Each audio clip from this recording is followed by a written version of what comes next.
Welcome everyone to the second N64brew Game Jam. Like last year, our participants had 2 months to make a game designed to run on official Nintendo 64 hardware. It's not easy, especially with the fact that these games are made from the ground up, with limited tools, many of which are written specifically for this jam, and numerous technical challenges to face. The game submissions are all in, and they're currently being reviewed by our panel of judges.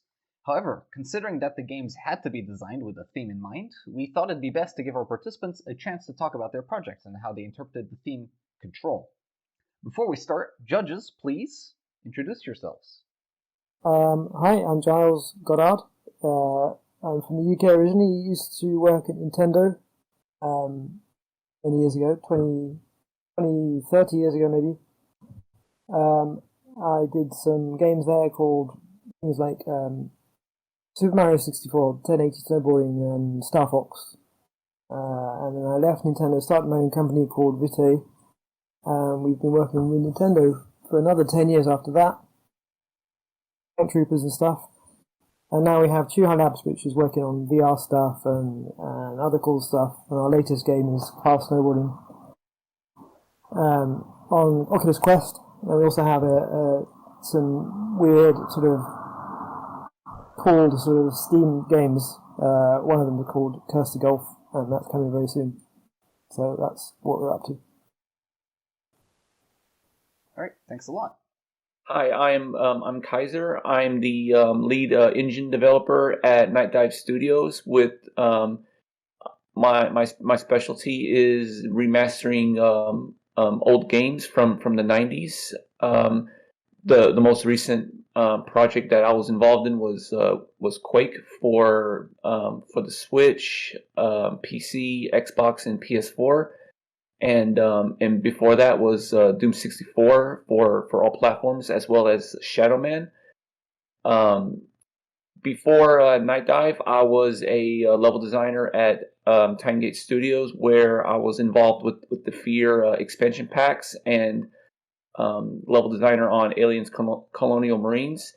In the Doom community, I was very active as a level designer, contributing maps to various Doom projects, as well as making maps of my own. And additionally, I've also spent time reverse engineering games such as Doom 64, which has also became a project of its own.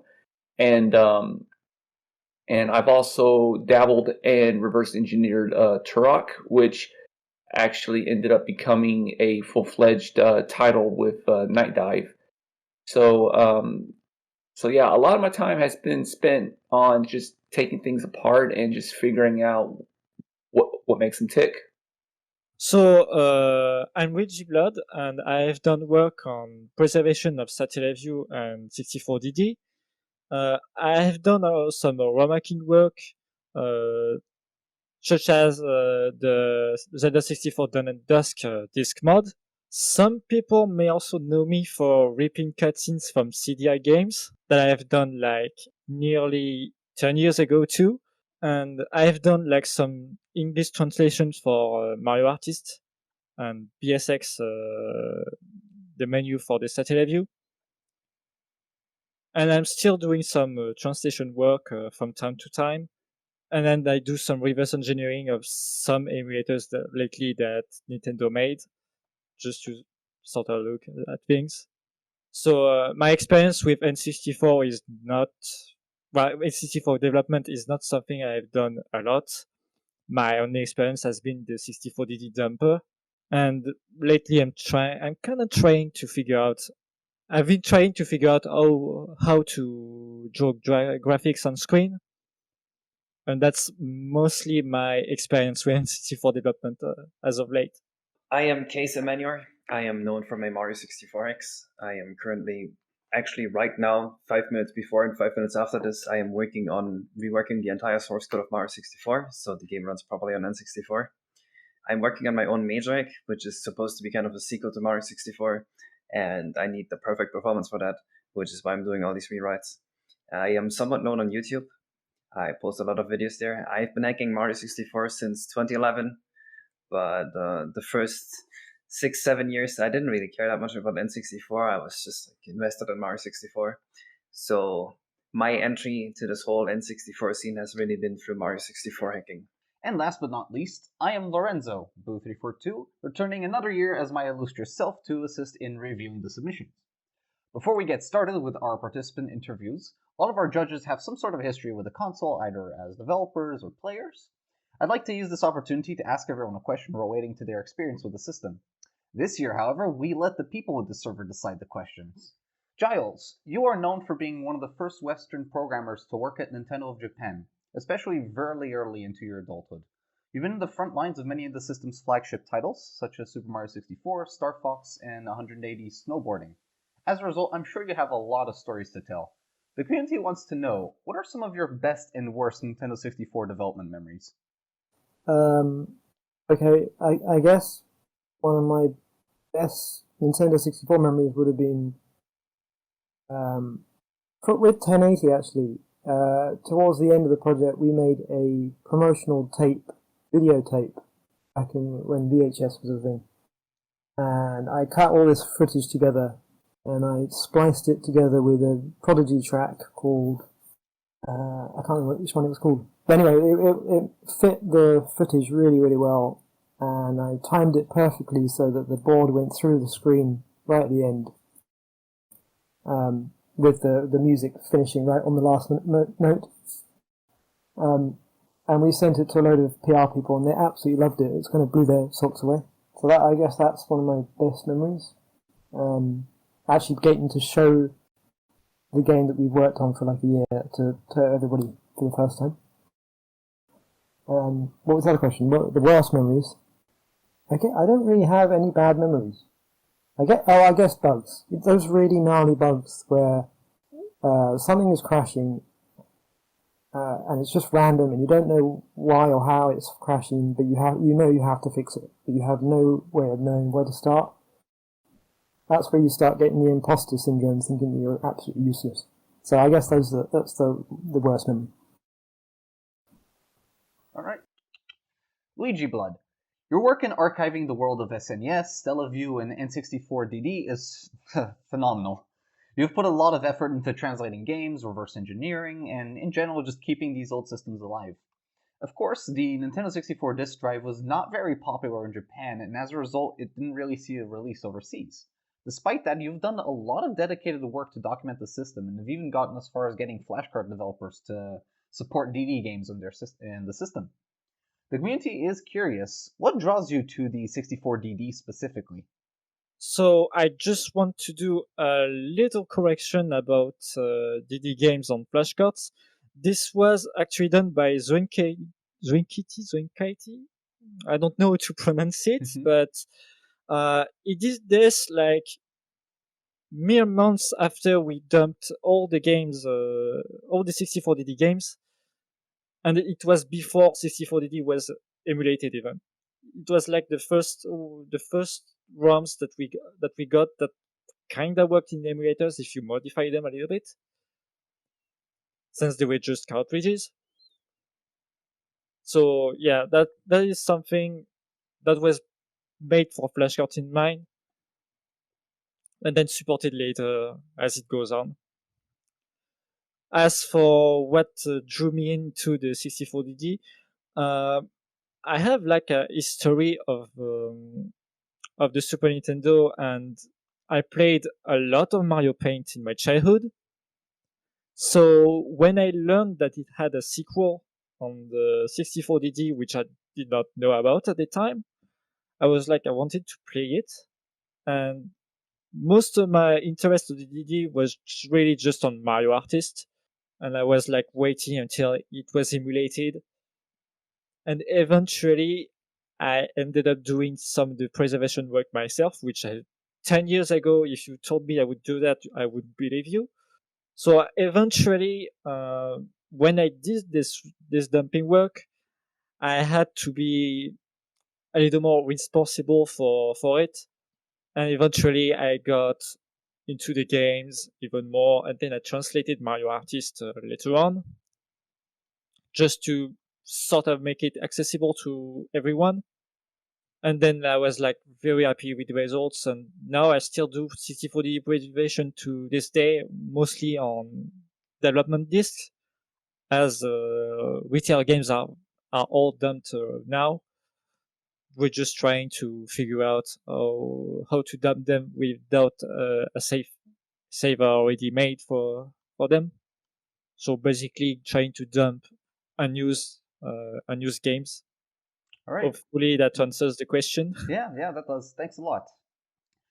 Kaiser, you have done extensive work in modding Doom and similar first-person shooters of the 90s. Your Doom 64EX project was considered, for the longest of time, and probably still is, the de facto way of playing Midway's take on the Doom series for the Nintendo 64. So deciding to work at Night Dive Studio seems like it was a pretty good fit for you. And your team's work has done a fantastic job of keeping old series like Turok and System Shock alive and kicking. The community wants to know, is there a game you wish you could officially remaster but just haven't had the opportunity to yet? Actually, there was, but it turns out that it already happened. One of the games was Saga Frontier for the PlayStation.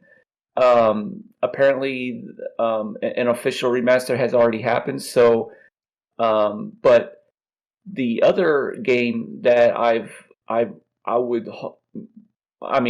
doubt that it'll ever happen, but it would be great if I did, would be Quest 64. That is a game one of the games from the N64 era that I remembered a lot, and it's just one of those games that just stuck with me for a long time. I don't know why, but some games just I'm just drawn to them. I don't know why, but it's just some games I just want to know what makes them tick, and what it's one of those games that I just love to take apart and just dabble with and remaster. So Quest 64 is definitely a game that I would love to be involved with if that opportunity ever does come up. All right, thanks a lot. Kaze, you are considered one of, if not the face of Super Mario 64 modding. Not only have you made massive modding projects such as Last Impact and made it possible to play Super Mario 64 in co-op, you've also gone a step further by streaming and documenting your development process for people to learn from. You have inadvertently become quite familiar with the Nintendo 64 hardware, recently releasing a video showcasing a ton of different ways to improve the game's performance. The community wants to know more, so what kind of advice would you have for homebrew developers wanting to make performant games for their projects? Something definitely very underrated. Optimize the instruction cache. That was like the one biggest thing I noticed that was wrong in Mario 64. Make sure the RDP and the CPU never use the same RAM bank. That is a horrible mistake. Also another thing I noticed. And minimize your RAM reads. Some people even use OS to compile the Mario 64X with. It's better on the base source, because that's just how bad instruction cache is. That shorter code is just so much better, even though it's like on modern engines it would be way less performant. All right. Hello. Hi. Ooh, camera and everything. Oh, okay, yeah, I can show my face. Here I am. Yeah. I don't have a camera because I woke up 30 minutes ago, so I look like crap. That's fine. It's fine. Yeah, the same for me. I'm based in France. Like Luigi. Yeah. Okay. Well, introduce yourselves and tell us a little bit about your project. Jess, do you want to go first? Sure. Hi, I'm Jess. I worked on some of the art for this project, and I also suggested the name. Okay, me? Yes, please, go ahead. So yes, I'm Isabel, and I helped with software development,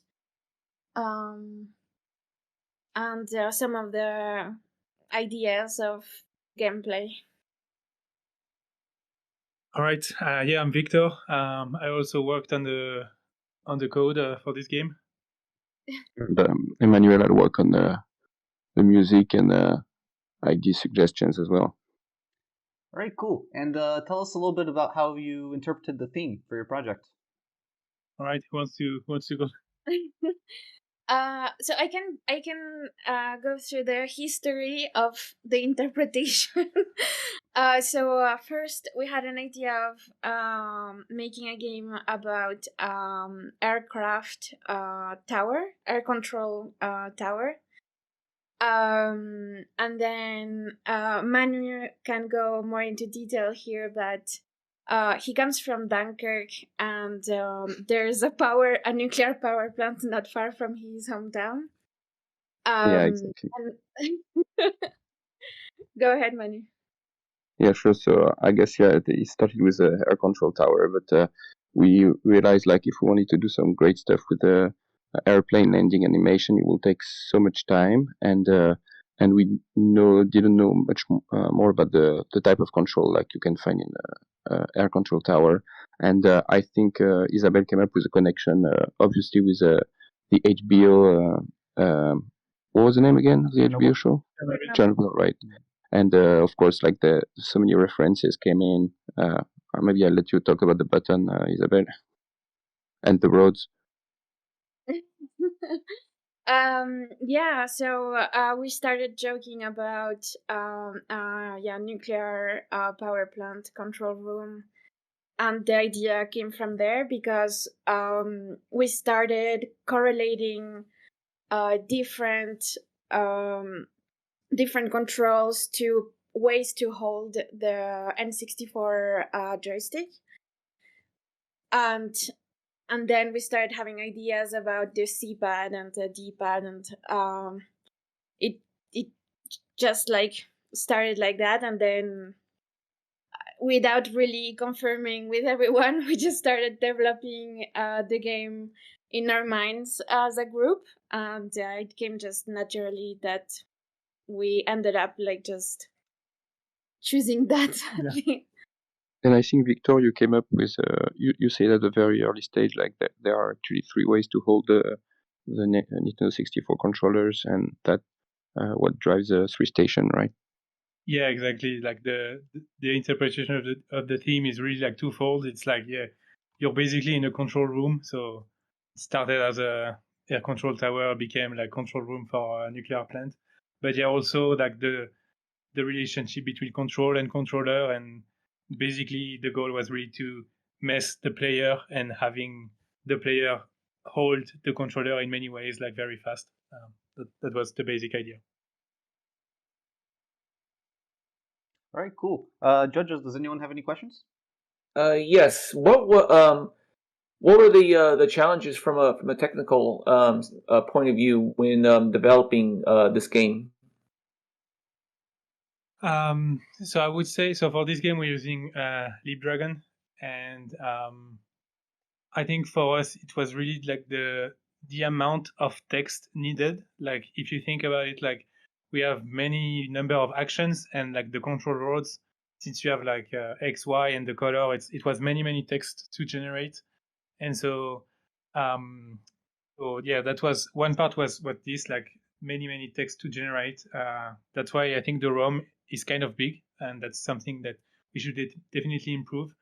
And probably the biggest one is really like we don't really have any loading in the game, because the game can pretty much go forever. Everything is randomly generated. Every time you do an action, the next one gets generated randomly. So yeah, we could not like preload everything in memory and have the game run smoothly. We have to do everything while the music is playing and everything. That was probably the biggest. So it has some slowdowns sometimes, when, especially toward the end of the game, when you have 2 actions at the same time, there is a bit of a slowdown. But that and I was the guess main. the music was a challenge too, right? Because we had to down convert it to a mono mix to divide by 2 the weight of the audio files, right? Yeah, correct. All right, cool. Yeah, I actually quite enjoyed the music of how it goes with the gameplay in your title. Thanks. I guess it. So I mean, I'm composing music for a while. I have a big bank. I mean, I started on Commodore 64 when was it, like 93? and when the game comes up, and we very fast came the idea of having like these different states of stress, and that's how that song was composed. Like, it's actually layering of stress level, and the hellish one being accordion. And of course, there are like a whole bunch of stereo effects that were down mixed, so it was difficult to come back to a mono mix and still keep some I can't find the word, but clarity in the mix. It was difficult to find a good balance. Yeah, I think especially in this game, I think the music is really important. Like, when we develop the game, obviously most of the time we're on emulator, and since it's not performing so well on emulator, we usually test without the sound. And yeah, the game is a bit easier, I would say, in emulator because when you play on the TV with the sound, you really have the stress of the sound and the rumble and everything, and it makes the game way harder. So that's, I think, the music is really a great part of the game. And of course, there is all the reflection on the sprites where Jess contributed, because I mean, when we work on the basic skeleton of the game, it was with the very few details and simple animation, and of course with the great graphics submitted by Jess, many ideas came up, so that was a big part of the process too, right? Yeah, when I played it on hardware, I actually recently bought a Rumble Pack, and as soon as I saw that the game had Rumble Pack support, I instantly had to try it out. And yeah, I just love the combination of the music getting faster, the people mutating, getting all chaotic, the rumble. Yeah, it was a lot of fun. I quite enjoyed it. Nice, thanks. Thanks. Thank you. Any other questions? All right then. Well, thanks to everyone for being here and for participating in this year's Game Jam. I hope you had a fun time. Yeah, definitely. Thank you for all the work you did, organizing and everything. It was great. So two of us were already here last year, and yeah, we really enjoyed the jam. And yeah. Like last year, it's always just like the best part is to discover what everyone else did, and like just like discover how they interpreted the theme, and like what ideas of games they came up with. So yeah, it's always super fun. Yeah, we yeah, thank you for organizing. Well, we enjoy doing it, otherwise we wouldn't do it again. Yeah. All right. Thank you, guys. Bye. Take care. Thank you. Bye. See ya. Right. See ya. Bye.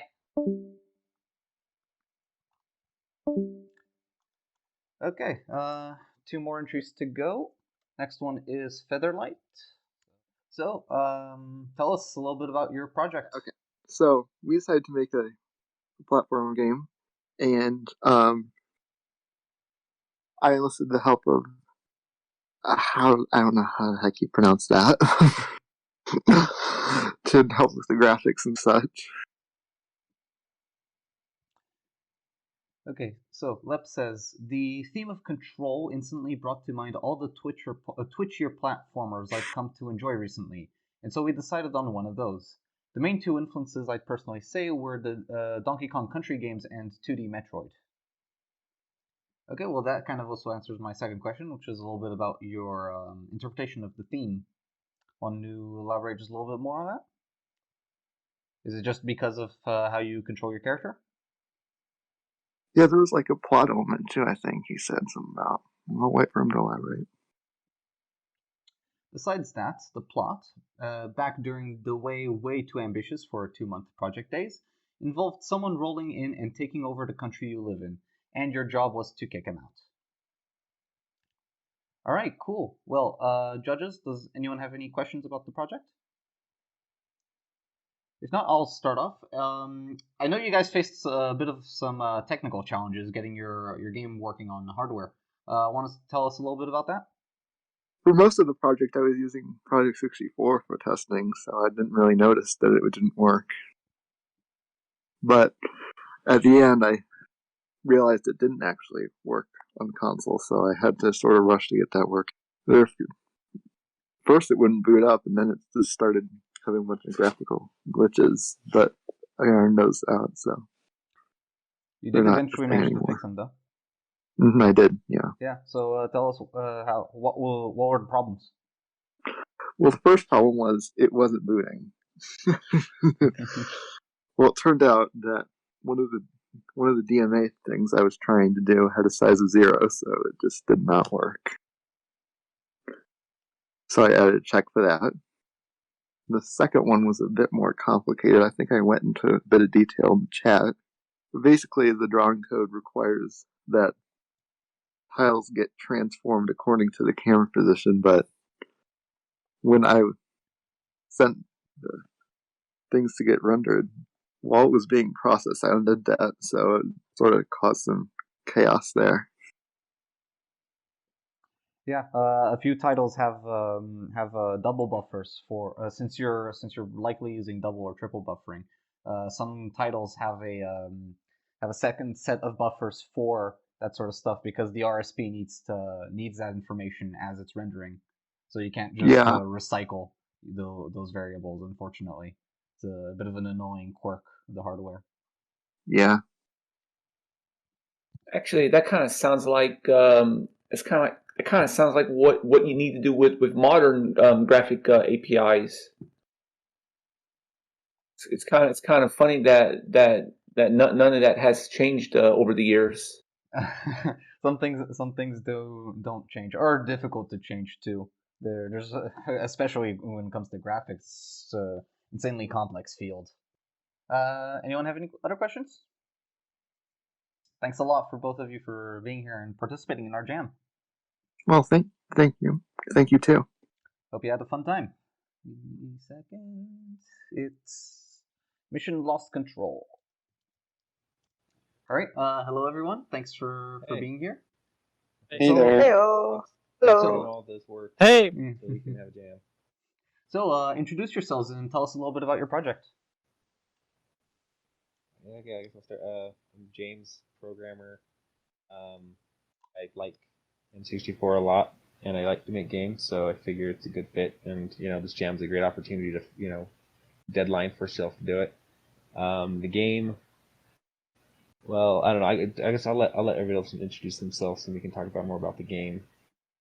I don't want to talk too long before other people. So. Okay. I am Jeff. I also go by JTN191, and I was working on the music and audio. And I like doing jams because it's kind of an outlet to work on creative stuff. And I like having a deadline and kind of being pushed to meet it. And I have a lot of nostalgia for N64 stuff because some of my best friends were around that console, and so that's kind of what brings me to that here. Maybe I can go next. My name is Andy. I wasn't familiar with N64 before, so I just took the jam kind of to challenge myself, and I worked on another game jam with JTN before that, and he was like, "Hey, there's another pretty cool game jam coming up. If you want to join," and I was like, "Sure." So yeah, I was a programmer, helping with AI stuff, and I guess some of the sound effects stuff in the game, and that's pretty much it. Yep. All right, I guess that I am Sapphire. Actual name Caitlin. I was the artist. I made all the models. James helped me out a lot with that because I used Blender programs to take the Blender stuff and put it into the game, and that's cool. I have N64 is my first console. I still love it. I Banjo because Mario 64 was childhood. So I was really excited to be a part of this. I haven't worked this I've worked low poly, but I never worked N64 low poly, so that was very. Yeah, like so with the theme with Control. I mean, we started talking ideas, and two ideas that we kind of liked was one, like you can mess with other people's controls while you're playing, and two, you control bases, and having control of the base lets you, advance in the game. So I figured like having that theme show up twice in the game could only help. If we didn't get around to implementing one of those two, well, we still have the theme, and then I think so. Yeah, we just threw a bunch. So it kind of was a combination of a few different ideas, and then and we just started working on it, adding features, and trying to iterate on it. I guess what other details do you want to know about the game, or if anything else I think jump in and we really wanted to make the game a co-op game, so that you can play with your friends in the living room. Because even though I am personally not familiar with N64 as well as other members, having a gaming console in your living room always brings the memories of you, I guess, playing on the couch with your friends, whether it's 2, 3, or 4 people. And we really like the idea of making the game that supports that. Go ahead, Jeff. We kind of wanted to do some kind of a party game. I really liked some of the entries last year that were in that direction, and so I haven't personally tried it with other people, but I think those modes are pretty fun. They seem fun, and then there's a single player that kind of makes sure people can test it without having to have other people to play with. Anything you want to add, Sapphire? Yeah, I would say it was a lot of fun because I think one of us mentioned like a space theme and Mars, and then it became like, oh, maybe you can Mars rovers, and then all of a sudden rovers just having a battle on Mars, which was a lot of fun. And it just kind of exploded from there that we decided to do it on Mars. Yeah, we were talking some about like genres that were kind of more of the 90s, and RTSs and like car combat games were, I think, things that I remember mentioning. And then I remember I think me and James remembered a few like mobile games and web browser games that were really simple RTSs, and they're fun because of how it builds on itself, and a lot of those characteristics are in MOBAs too. Like one of the working titles for the game was like MOBA N64. Yeah, we iterated through different camera view modes. I guess we went through like a classical third-person view, pretty much the one that made it to the final game. We had a top-down view. We had a thing where you can control each minion in the team. Okay, well, do any of the judges have any questions? Were there any technical challenges when during development? Yeah, I've been trying to think of what to focus on. When I myself was kind of a challenge to work with because I'm not experienced with working on these types of projects. So I traditionally work with game engines like Unreal or Unity, and this time I had to try and work in an environment where I don't necessarily have an editor in front of me, and where debugging was a little bit slower than usual. But James had a really cool environment set up, and he helped me to set it up on my machine. It kind of stopped working somewhere in the middle of the process, so I wasn't able to debug certain stuff as quick as we'd like to. So we had problems with helping me to, getting everything to work so that I can have the same environment as James did. And I think I just was thinking about one thing, like for this project, I wanted to have animated characters. Last year, nothing was really like animated with like bones. I wanted to do that, so I had to like developed the whole process of getting it from Blender into the game, and ran into lots of bugs there with like race conditions of, start one animation and then just immediately tell it to start another animation, because inevitably the code, you have different code paths where you're trying to start different animations and making sure that you don't have animations conflicting, because that usually led to crashes. So that was one thing that was a challenge I had to get through, is the animation. And then I also, I think I way overestimated how much resources it would take on the CPU, but I also very early on tried to design the engine so it could handle a large number of minions. I was worried that would be CPU banned. Not the case at all. Still bound by how many you can draw on the screen, but it's. I'm glad at least we have that we were able to support a large number, because in some maps, if you get a huge army going, it's just really satisfying just seeing a swarm of these little minions running around chasing after the enemy, and that was enjoyable. And anyway, that's one of the technical things I could think of that. I think we can also mention maybe playtesting the game, especially in the split screen or co-op mode. Oh yeah, we were having trouble finding emulators. Yeah, we wanted to. Not just finding the emulators, but we also needed the emulator that would support, like, I guess you can say multiplayer mode, where all play online against each other. We could never get it to work consistently. It would always crash on us, and we don't know. Still don't know if it's something that we're doing wrong in the game, or if there's just an emulator problem. But yeah, we were using RetroArch and Parsec to try to make that work, and we had it working enough to kind of get the feel of things. And then, like, once we added power ups, I was like, oh yeah, this is fun.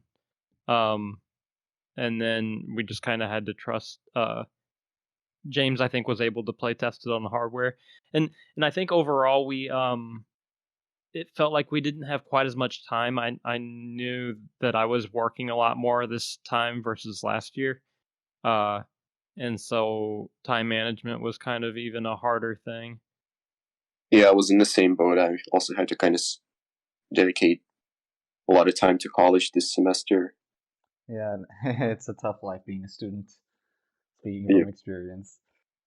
All right, cool. Thanks a lot. If no one else has any other questions, then we'll end it here. Thank you to everyone. Thank you, guys. Question to all the judges: how far did you get, and how many times did it crash on you? Yeah. Actually, for some reason, it crashed when I when I selected the first level, but upon restarting the emulator and trying again, I never had that problem ever since. And so far, it has not crashed since the first time I played it. That's good. I played it like up to Unreal hardware, and then I never got it to crash. And then I went like to like the 5th level, I think. I forgot the name, but I won't really far in it until it got too hard for me to as single player. As a single player, but it was really cool. Just that strategy stuff like that is not really something I'm really good at. But it was great. Yeah, well, thank you. Yeah, I think there's some difficulty curve problems that if we had more time, I wish I could have smoothed out. But I was just curious to see how far you guys all got, with being completely new to it. So yeah, I still haven't finished the title as well. I wanted to, but well, my time's also been tight, and I'm gonna give it a shot afterwards, after this interview, to try to get it done, because I want to check out all the other areas. Yeah, it actually took me a lot of tries to get to the Christmas levels, but I felt like those are kind of a highlight of it, a little gem at the end. And one of our brainstorming things when we came up with the Christmas level is like, what if this is the North Pole of Mars kind of thing? And the song that I made is kind of a reference. It's like the Latin name for the North pole of Mars. All right. Well, thanks to everyone for being here and participating in our game jam this year. Thanks. Thank you So much. Okay, well, I'll bring in our first person. That is someone 2639, who worked on sUGGOH. Someone 2639's Game of Horse. Hi there. Introduce yourself and tell us a little bit about your project. So, I'm someone2639. I'm primarily a Mario 64 hacker, but I found myself making a homebrew for the past month. This project was something I did because I wanted to learn a new microcode for clout, basically. So what I made was the world's first homebrew made with Turbo 3D. Okay, that's pretty sweet. And tell us a little bit about how you took the theme and you melded it for your game. For the theme, I decided to not go too far in scope, mainly because of the other things I was worried about on the technical side. So for control, I made it so that it was a simple party game where you and a friend would be trying to recreate the same drawing, but the first person to go gets a normal control scheme. They can use the analog stick, and player 2 gets a sort of tank control-like scheme where they would use the C buttons to turn, then the Z button to go forward, and then the R button to draw. And the game would score how well you match the original drawing. All right, cool. Judges, do you have any questions? Were you supposed to see like the drawing on the thing, since it was not technically working great when you submitted it? In the state that it was submitted in, it did not show the drawing. I fixed that at 12:10 a.m. But the goal was that player 1 would see what they were drawing and player 2 would have an idea on what they would be matching. All right. Anyone else got anything? Actually, I was going to ask something, but I'm drawing a blank right now. That's fine. I actually do have a bit of a technical question. Why have you chosen to mess with the Turbo 3D microcode? I've seen your other work with the other microcodes, and it's interesting. Well, the first reason was that I wanted a 5-star on the technical points category. And then the second reason is once I actually started using it, the paradigm for how they format the models, it seemed like a much better fit for how I could organize models. Like when you're working with fast 3D, you have to worry about like scene graphs and Z optimization or whatever. But like my renderer is only 70 lines of code basically, plus like 140 for materials. So it kind of lets you be very flexible with how you organize your models. All right, thank you. Have you undrawn your blank? Unfortunately, no. That's all right. It happens. If no one else has any other questions, thanks for being here and participating in this year's Game Jam. Thanks for hosting it. All right, let me bring in Daniel Face from Wizard of the Board. Hello. Hello. Hello. All right. How's it going? So tell us a little bit about yourself and your little project. Hello, I'm Daniel Face, and my game was Wizard of the Board, which hopefully you played. It was my jam submission. It was just made by me, although I did everything except obviously the voice intro that was done by a relative, and one or two of the songs, which were taken from a previous game I had made that were composed by someone else. Cool. And tell us a little bit about how you took the theme and you interpreted it for your project. Yeah, that's a good question. there are two modes in which I interpreted it. The first one is that you control voodoo chess pieces to fight or solve puzzles. I think that's probably the most straightforward theme. And then, kind of in the story, there's this kind of sense about the protagonist not necessarily having control over his life. Like, he might think he has control, but he's maybe being a bit influenced by kind of, I guess you could almost say, like, the environment he was brought up in. And maybe not to spoil the game, but, I mean, we can spoil the game if you played it. Spoil the game, yeah. I played it. You can. Thank you. The game takes place in the setting of my game from last year. And in that, it's kind of a shitty future, as described, where economically things are difficult and housing is hard. And I know I kind of wanted the subtext to be that the environment he was in was trying to deal with it. They didn't have control over that. So they have this warrior and mystic arts and this whole kind of like fantasy land set up to cope with that. Yeah, I was actually going to ask, one of my first questions was if this game was in the same universe as your last year's submission, because it did start again with the shitty future. Yeah, I don't know if you played to the end or not, but it kind of connects a bit in that way. Yeah. Yeah, that's the gist of it. It was a lot of fun, though. I don't know if I did a lot of interesting programming, but I think I really pushed myself in terms of like content or like music or sprites and stuff. That was a pretty solid entry overall. Judges, does anyone have any questions? Sure. What were some of the inspirations to come up with the gameplay for this submission? I think like in terms of like the way you have like a first person perspective in an environment, I think kind of like first person games of the mid 90s, like Doom or Crime Crackers, or kind of ones where you have like this kind of like a bit almost boxed in viewport kind of affected it. The sense of going up a tower with different stages and dialogue in between, that came from Puyo Puyo. I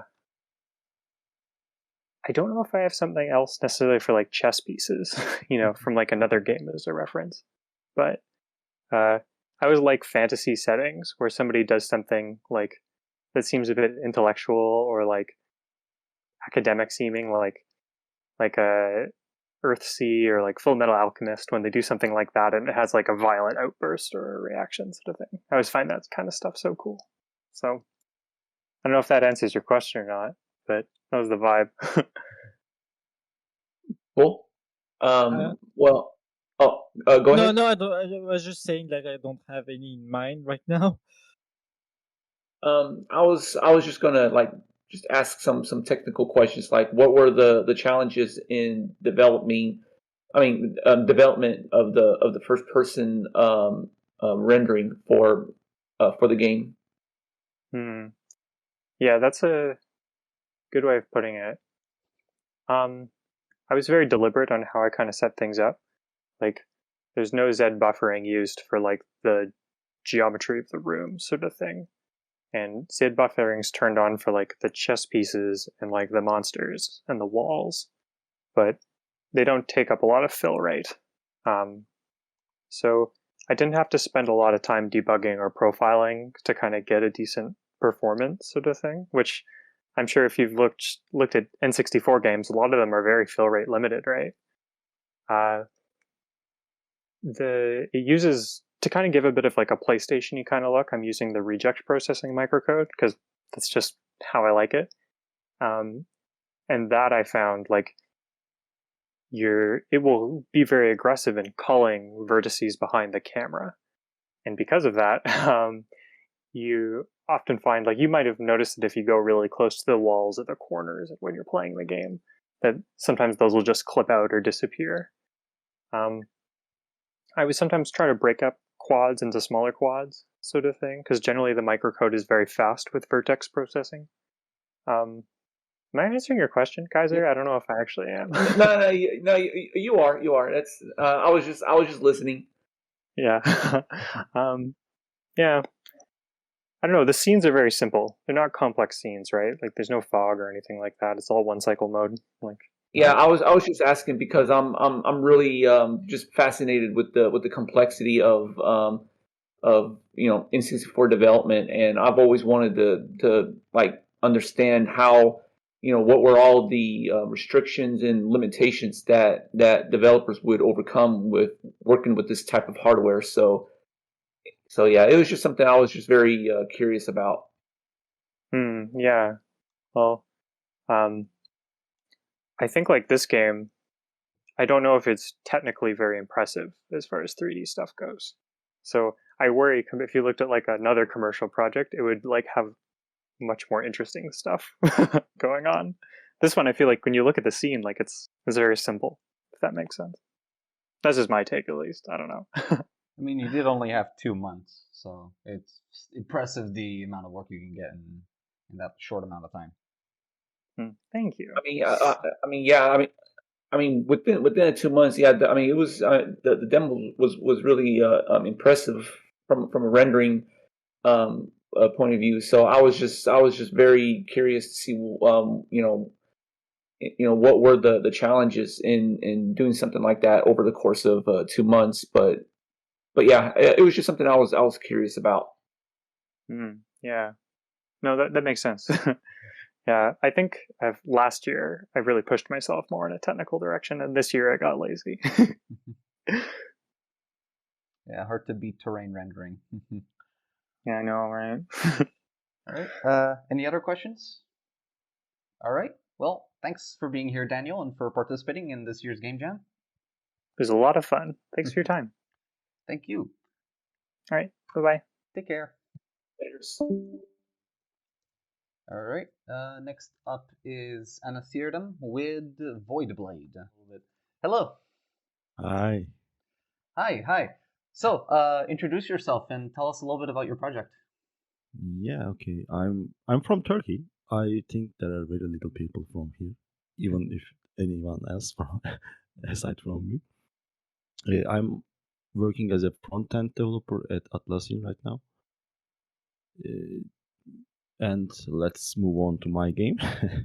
Actually, I'm into the N64 scene for about maybe 2.5 or 3 years now. And it's been a long time since I haven't done anything. At first, I have started doing some development on LibDragon. I created the weird assembly language built upon GNU's assembler. But then there was a long time that I didn't do anything, and in the latest few months I have started working on LibDragon again, especially with the Reskies editions. It's becoming more and more popular right now.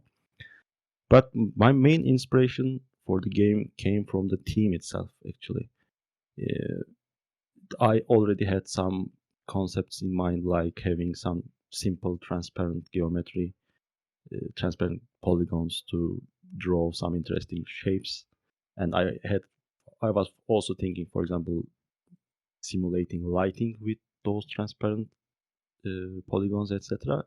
And I was also thinking of incorporating some physics. But once I have seen the theme video, I started to think about, I imagined the player holding the strings of a puppet by that image on the theme video. Then actually the game built itself. I have just first created a rope, 2 ropes to control some object with 2 hands like a puppeteer, and then the triggers acted like your grasp. And I have started incorporating some visual cues on when you are actually holding those cursors, if you will. Then the core mechanics started to evolve. For example, you take damage from your hands when you touch the enemies, or like releasing the triggers, let them go, and they drop in the effect of gravity, but then you don't take damage or you don't collect any points. And I needed a way to score points somehow, so I decided to put some kind of a ball in the middle to collect the enemies, but then I have just first put a square there and tried to giving it some rotation, and I realized that it's looking just like a saw. So I just ditched the other concept and made it into a saw, and I think it's looking pretty good. Other than that, then I have added the health drops. Am I going too far with your question? Go ahead. Take your time. Okay. Then I have added the health drops for a near miss feeling. For example, if you are about to die, you would want to collect some health packs. Then the risk of dying is increased, apparently. So they finally they all became this thing with the color scheme and the ambient music, the noisy thing at the bottom, the noisy gate or maybe portal. Finally, I did some difficulty adjustments and tried to adjust the difficulty curve a little bit, and I gave the name to the game. That's the overall story. But the thing causing its being a little bit hard on emulators is because it requires two controllers to be effectively played, because there are no dual analog controllers on N64 controllers. So that's the main reason, I guess. And I was actually going to ask about regarding difficulty playing it on emulators. It's running its own custom microcode, isn't it? No, actually, it's almost entirely on CPU, except for the sound part, which is the Resky's mixer implementation. Oh, okay. Because I knew you were writing your own microcode and you were having some difficulties. So I was actually curious if this entry was using that microcode. I haven't started writing the microcode. I'm still working on the CPU, but I'm doing all the maths in fixed point right now. Okay. That explains a few things. But I don't know. I haven't tested actually on any emulators except for RS. And even on that one, I haven't fully played it. Maybe it doesn't work all right. I'm really not sure.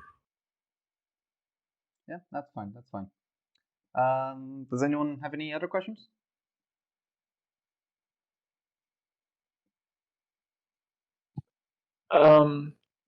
Actually, yeah. I was playing through the game again just now, and I was wondering, are you using Box 2D physics? Yeah, exactly. I'm actually kind of impressed that you've managed to get that library working on the N64. I wasn't even sure if that was even possible. Yeah, I wasn't sure either, but it just worked actually. I think with the modern GCC build toolchain, the LibDragon is being pretty good at those things. I know there are some other people throwing different things at it, and it's just working on the hardware. Wow, that's interesting. I'm really impressed by that. Yeah, I was too, actually.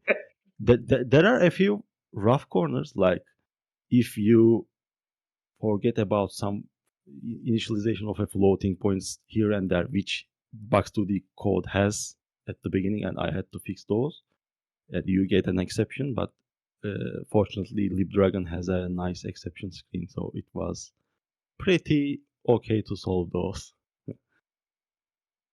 Wow, pretty cool. Yeah. Yeah, I was pretty surprised by how fast the game ran on my hardware when I tested it, considering the physics. It was a little bit tricky for NTSC, but later on I realized that it was because of the non-performant behavior of the input transfers on LibDragon, and luckily Rusky had a fix recently, so I have built the code with that one, and it fixed the problems on NTSC. because it has a tighter frame time.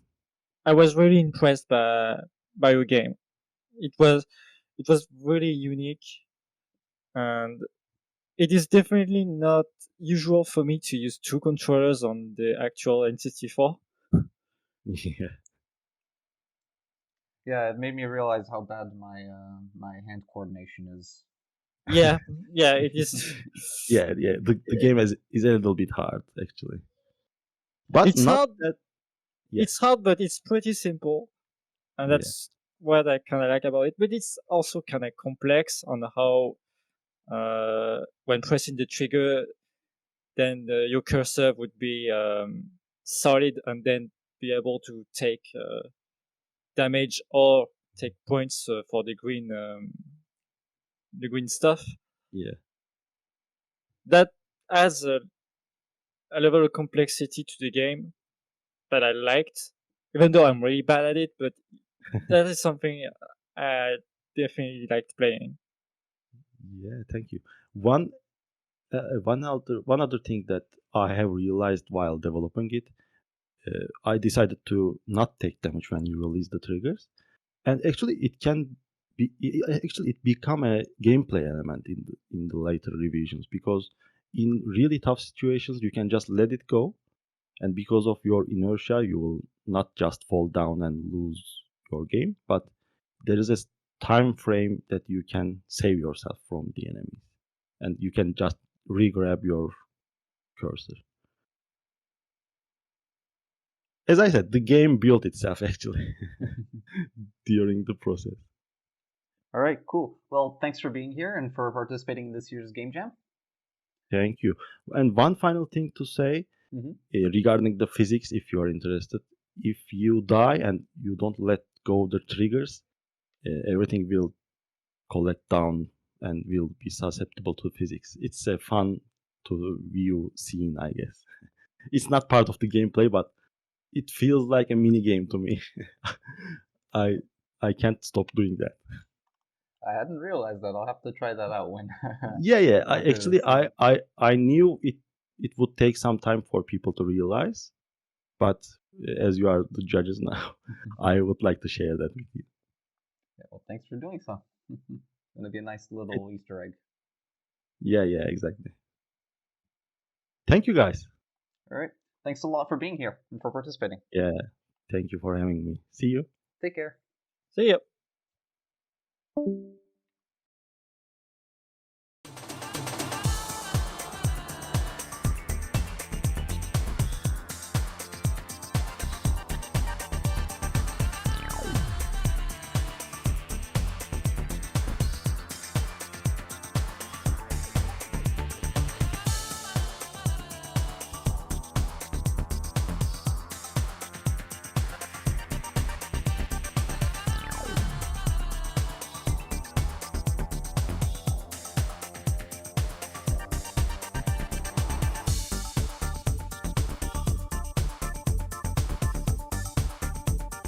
Hi there. So, tell us a little bit about your who you guys are and your project. Okay. I guess I'll go first, and then Darkling can go. So my name's Lucas Friezek. I've been programming for the N64 for like a little over a year now. My specific interest has been in trying to bring more open source 3D libraries to the console. So making like LibDragon more polished in that. And so this Game Jam was one of the first opportunities to do that with Snatchus's UGFX, which we ended up using for our jam entry. And now I'll let Darkling go and introduce himself. Can you guys hear me? Yep. Yes. All good. Yeah. Okay. It doesn't show up as me doing anything, but And if you can hear me, don't worry about then it. it works. It's Discord. So I did some of the art assets and stuff. Well, most of the I did the player character and animations and stuff. I kind of wanted to get some stuff done, and it was largely an experimental thing for me, I think, because I was creating assets for it, but I'm not super well versed in texturing yet, and then animation was a complete learning experience. I had no experience in that whatsoever. And then also I worked some on level design, which we didn't end up using, but there were some ideas that I threw around. We just kind of ran out of time to implement it. All right. What were some ideas that you couldn't implement? So the idea, so this jam entry, aside from the base movement and stuff like that, was all thrown together in like 12 hours. Because we had a lot more planned for it, but I had more stuff on my plate in life, and so did Lucas. He didn't have any any time basically for 3 weeks. So we had a lot of it planned out, and then it just kind of never came to fruition. So the main idea was that it would kind of be a Super Mario 64-esque thing where you would go around and you collect multiple pieces of a clock in each level. And so our idea was 4 levels, and I figured we probably couldn't make all of them, but it eventually turned out that we couldn't even, throw one together. That is unfortunate. Yeah, that's kind of a unfortunate thing. I don't know. Maybe we'll end up throwing some of that back into the game, but we'll have to see if that's a future plan we want to do or not. If we just want to move on. Our idea was a lot more ambitious than we had time for. With 12 hours, it sounds difficult, yeah. Yeah, it happens. Also, you have a third member in your group, Nick, who couldn't make this interview. Could you tell us a little bit about what he did? Yeah, so Nick handled all the audio for our jam entry, so the music that you can hear playing in the background, that was all done by him. He also had some other music and background noises he put together, but those didn't make it into the actual game as they were part of our original idea. All right, cool. Thanks a lot. And tell us a little bit about how you interpreted the theme and you used it in your entry, or were going to use it in your entry. So the biggest thing that we were going to do would be was that our idea was you would be able to change seasons, and so you would go around and you would be able to change the season for spring, summer, fall, and winter, and then within those set groups, the world would change around you. So you would have certain things that would come up, like say they would have a flower that comes out in summer. And so you would have a seed that you would move around, and that would change the season, and you'd move it around in the winter, and then you'd change the season to summer. And then that would turn it into a flower. And you could use that as a platform. And so how we would do that would be put crystals on pedestals, and that would affect certain areas of the map. All right. So how exactly did this factor into the theme of control? So you would be able to, essentially, it started out kind of as an idea of like a time control, although it kind of is more of a season control, but I think time control also kind of fits. So it would be able to, you'd be able to see those things change in real time, and you'd be able to control the weather. Ah, okay. Okay, cool. Do any of the judges have any other questions? If not, then I do. So you guys used UGFX, which is a 3D library for LibDragon. LibDragon's had is pretty much written from scratch for the N64, and it's had 2D for the longest of time. So you're probably one of the first people to make a project using UGFX. Could you tell us a little bit about how the experience was like? Yeah, I think I could probably talk about that better since I was the programmer on the project. I'd have to say it was a pretty easy experience. I think my perspective is probably a little bit biased because I have a lot of low-level graphics experience from like my day job. Like I write graphics drivers for a living. But Snatch has put a really good job putting together the library.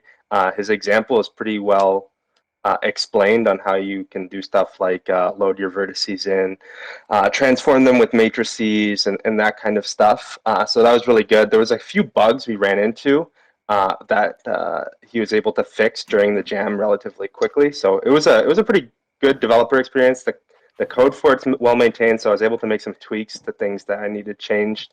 Like when I ran into a bug and then suggest those fixes to him if I wasn't sure about that, one part of the code, then he would fix it. So it worked out pretty well. I was happy with how it turns out, and yeah, I think we are one of the first quote unquote game. I'm just gonna put it in quotes there because our project ended up not being very much of a game, more of a tech demo. But yeah, one of the first projects to be released with UGFX, so Live Dragon with 3D. One thing I noticed about Backgame, it felt like the frame rate was low. What was the actual frame rate of the game? Yeah, so the frame rate runs at 20 FPS, and it is not actually limited by UGFX. It's limited by the physics. So something else I did in the game is I used bullet physics, if you guys are familiar with that, for the physics engine. And the way I handled doing collisions, I had this callback method that was really inefficient. And so the more objects you had on the screen, it would exponentially decrease the performance because the physics engine would just keep calling the physics callback. I didn't have time to debug that. Yeah. All right. Any other questions? All right. If not, then thanks a lot for being here and for participating in this little interview and for being in our jam. Yeah. Thanks for setting it up. Thank you very much. All right. Take care. Thanks, guys. See ya. Bye. Bye. Yeah. So the next group is the one that worked on Power Struggles. Yeah.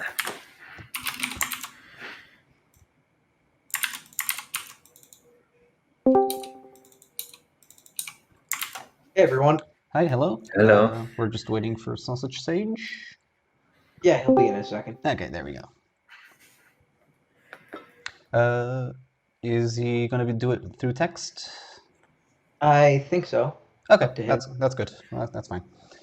Okay, so participants, introduce yourselves and tell us a little bit about your project. Yeah, so I'm Wise Guy, Sausage Sage. We made the game Power Struggle, which is, as you guys know, top-down, sort of Binding of Isaac style gameplay, but with the whole capture mechanic thrown in. I did the programming for the game and tools. Sausage Sage did the level design and most of the enemy concepts. In the Beef Who's Not Here did the graphics, the modeling and texturing. All right, cool. Let's give Sausage a little bit of time to type up a reply. All right, I'll read what he said. What Wise Guy said is pretty much correct. I did the level design and some of the character design. All right, cool. And tell us about how you took the theme and you interpreted it for your project.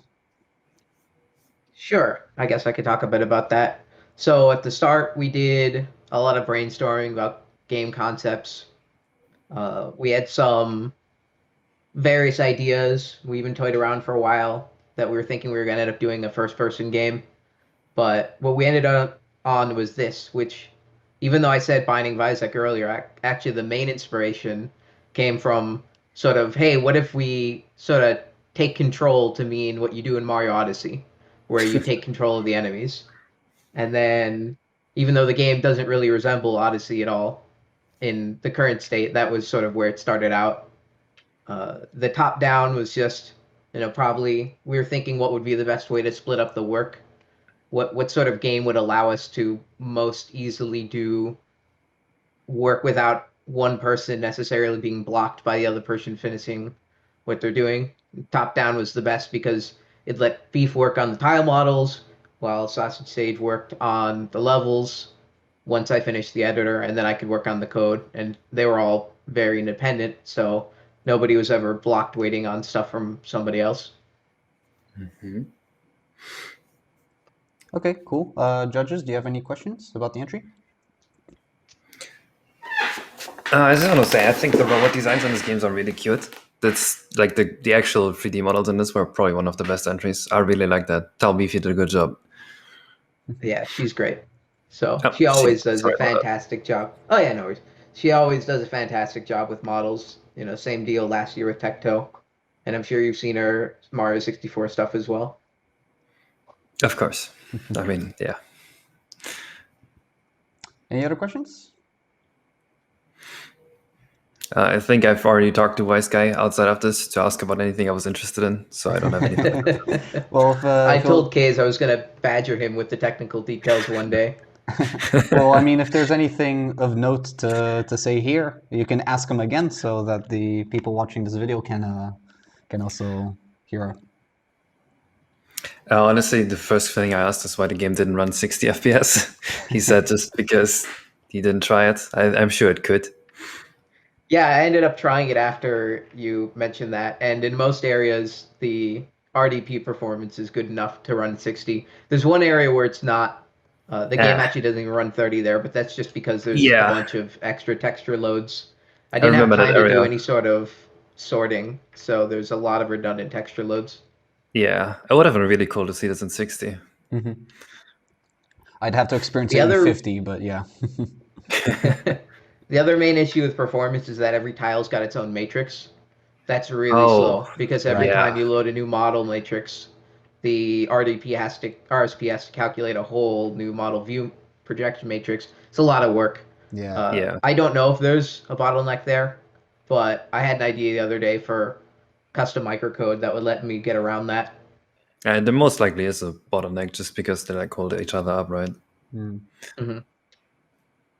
So there are some options. Maybe it would be nice, like you said, to see 60. So I might look If into it's it possible. in a future If you version. feel like it, go for it. It will be cool. But yeah.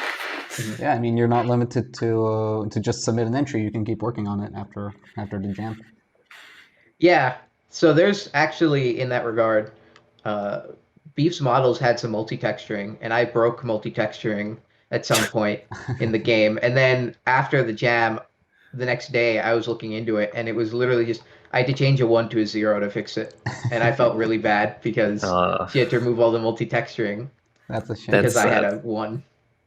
Well, make sure you publish that build so that other people can experience it in the Yep, intended I've got way. a couple things I want to sort out. Mainly the crash. I don't. Did any of you, while judging, run into the level exit crash?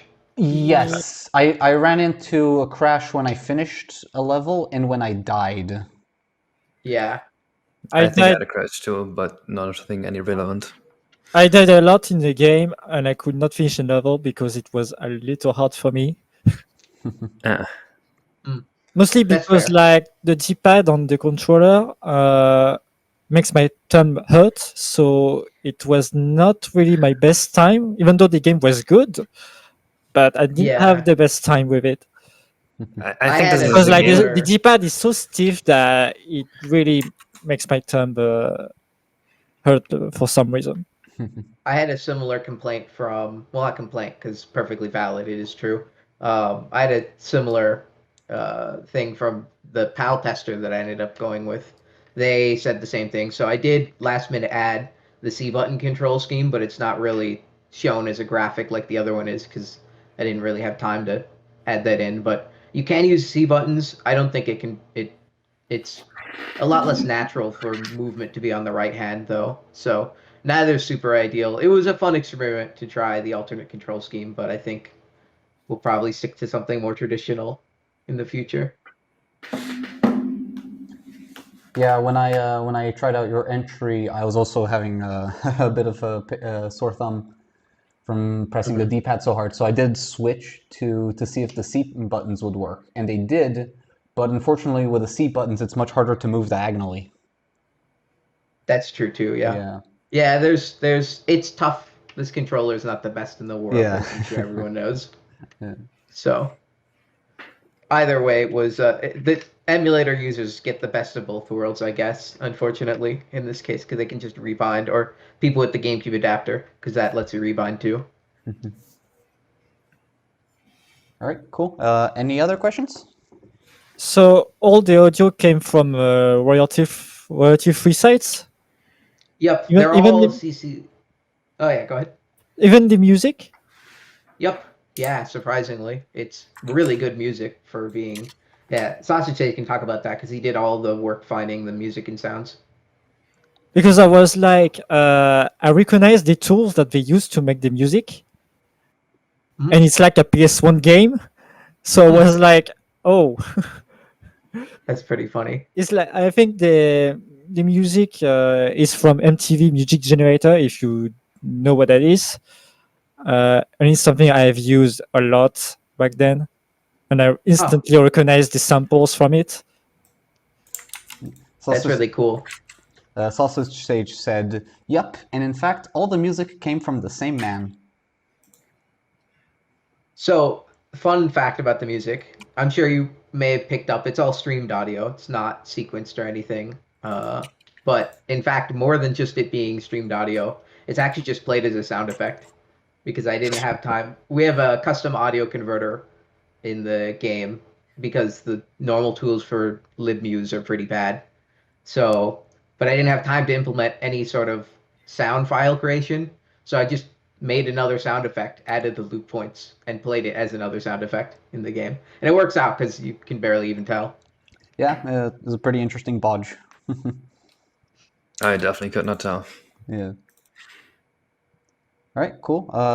Any other questions? No. Nope, neither do I. All right, well, thank you both of you for being here and for participating. It's a shame that In the Beef couldn't be here, but we have to make do. Yep. All right. Thanks for having us. All right, take care. Hi Pixel. Hello. Hello. Okay, so introduce yourselves and tell us a little bit about your project. I guess I'll start. I'm Pixel, or I go by as Pixel on the interwebs. I didn't do a whole lot for the project. I made one song, and that was about it. And yeah, that's pretty much my contributions. I'm Kyvan117. I did more of the gameplay programming side of things. And then our other two team members are unable to make it today, but Quilt did some of the art assets, and Spirit of 1776 did most of our underlying engine work. Our game is Tandem Trouble. I don't really know what questions you guys have about it or thoughts. Well, first tell us a little bit about how you interpreted the theme and used it in your project. Sure. This part was a little tough. I think, at the from the start of the jam, we kind of like brainstormed a bajillion ways to incorporate the theme and then slowly did none of them. The two key ways I think that we interpreted the control theme into the game is you have these two different characters in the game that have different control mechanisms and control schemes to overcome obstacles. So that was one methodology.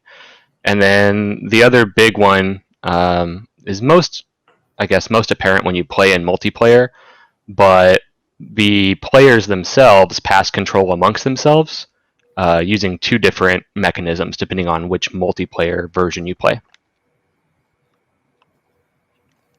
All right. Cool. Yeah, I remember I played this with my fiance. We had two controllers, and it would take control from each other over and over. It was a cool mechanic, but when it happens in midair, it was a bit frustrating. Yeah, it makes it. You gotta really coordinate amongst each other. Yeah, especially because you have really, really tight air controls. So. Yeah. That is also a thing I noticed. All right, cool. Well, do any of the judges have any questions?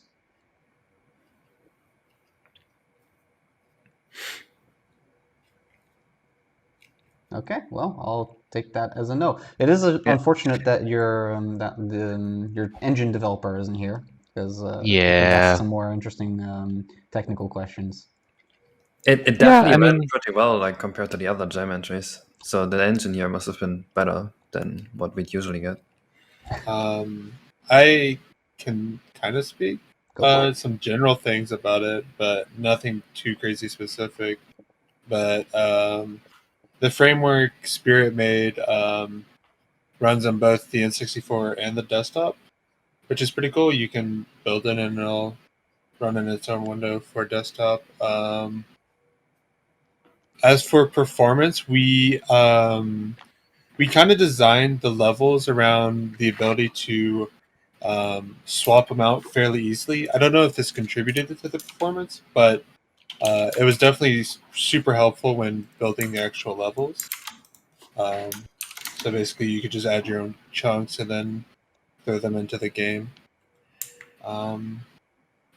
Yeah, the Other dynamic than buffer of level geometry was a really cool design that Spirit threw together. It was kind of inspired by the way the game Crash Bandicoot does it, where it would continually stream in level data and just add it onto the end in a buffer. So we had these ideas of like small scenes, and then you can kind of tell because there's a camera transition per scene. But the idea originally was to have, any size level you wanted could be streamed in and out. Yeah, that's cool. Yeah, it's cool. It's a shame that you only managed to get a single level for the project, though. Upcoming content pack, look for it. Yeah, definitely do keep adding to it after the jam, because it's got potential.